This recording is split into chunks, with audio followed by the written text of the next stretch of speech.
jadi. Tunggu. Kok masih hitam putih sih? Kayaknya nggak enak deh kalau hitam putih. Nah,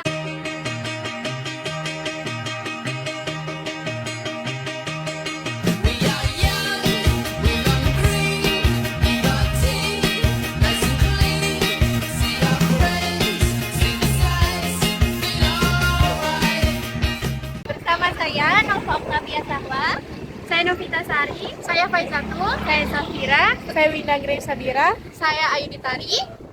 sekarang kita lagi ada di Kelurahan Tenun. Ikuti keseruan kita ya.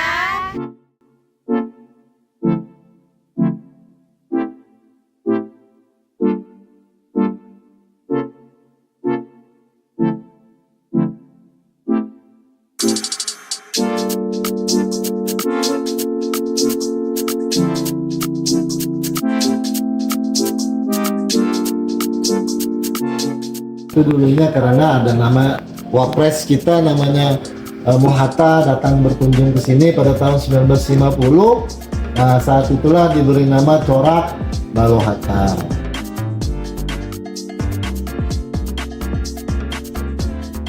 Kenapa kampung ini dinamai Kampung Tenun? Jadi kenapa jadi diberi nama Kampung Tenun?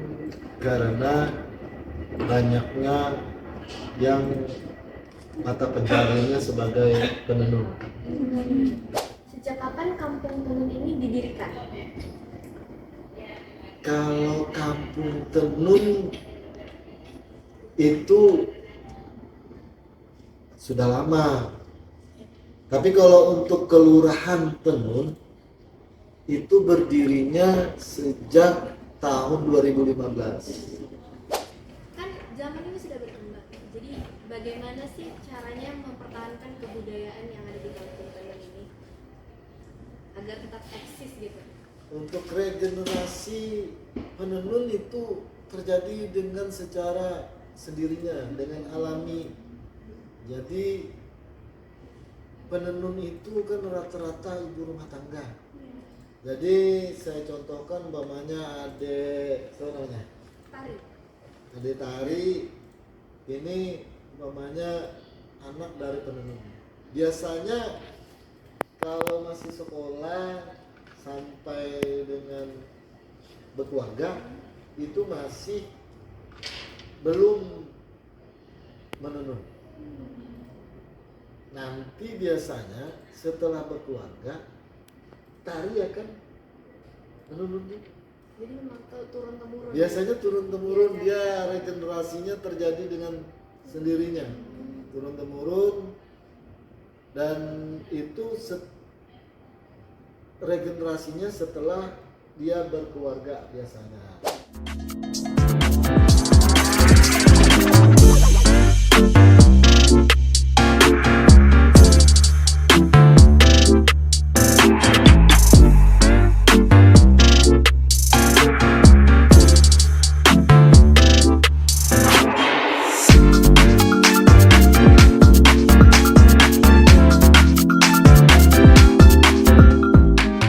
Ini yang bambu kecil ini yang didorong ke sana kemari sehingga menjadi begini ya. Jadi ini ya, jadi sarung ya. Ini kan benang ya. Benangnya ini dimasukkan satu-satu, ini sama dengan sisir rambut itu. Jadi kalau sisir rambut itu kalau nggak lurus kan, kalau misalnya bergumpal-gumpal kan kurang bagus. Nah itu juga ini. Jadi selalu dijaga ini supaya lurus. Jadi bisa dibawa ke sana kemari karena ini ada bambunya di dalam.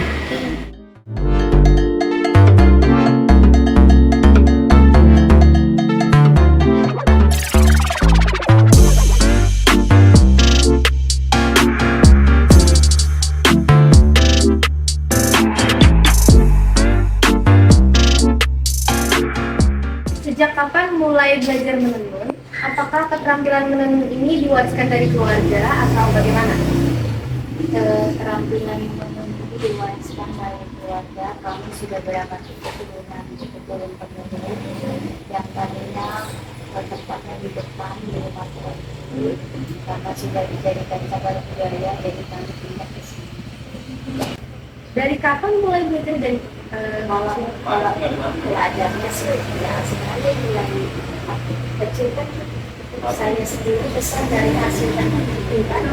Jadi sudah pintar itu nggak bisa ini. Cuma saya sebelum terjun gantikan orang tua saya, karena orang tua saya sudah nggak ada yang laki.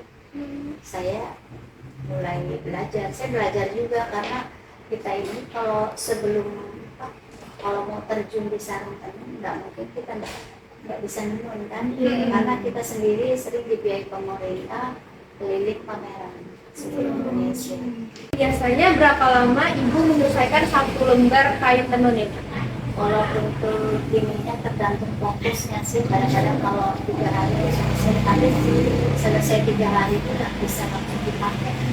Untuk motifnya nih, apakah ada makna khusus atau bagaimana? Oke, ada makna khusus. Ini namanya motif balong hata.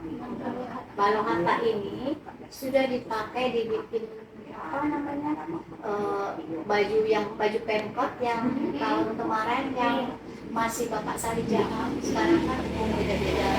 Saya kan batik. Nah ini namanya balong hata. Ini terkenal di mana-mana. Balero-balero di mana-mana kan ada motif hata. Ibu selain menenun ini ada pekerjaan lainnya? Ada. Kalau di sini kan sudah dikenal selain itu ada macam-macam. Bisa bikin kalung, bisa bikin ikat pinggang, ya kalau saya kadang-kadang di sini fokus di sarung tangan, tapi kalau itu kan kerjaan tambahan. Misalnya kita waktu senggang kita bisa bikin gelang, banyak gelang-gelang itu yang kalung-kalung kita jual juga, ikat pinggang. Misalnya ada teman-teman yang mau belajar menenun bisa? Kalau saya masih mempersiapkan tempat dan ininya supaya lebih fokus gitu ya. Cuma waktunya tak bisa sampai misalnya 2-3 kali atau sebulan pun belum tentu hafal ya.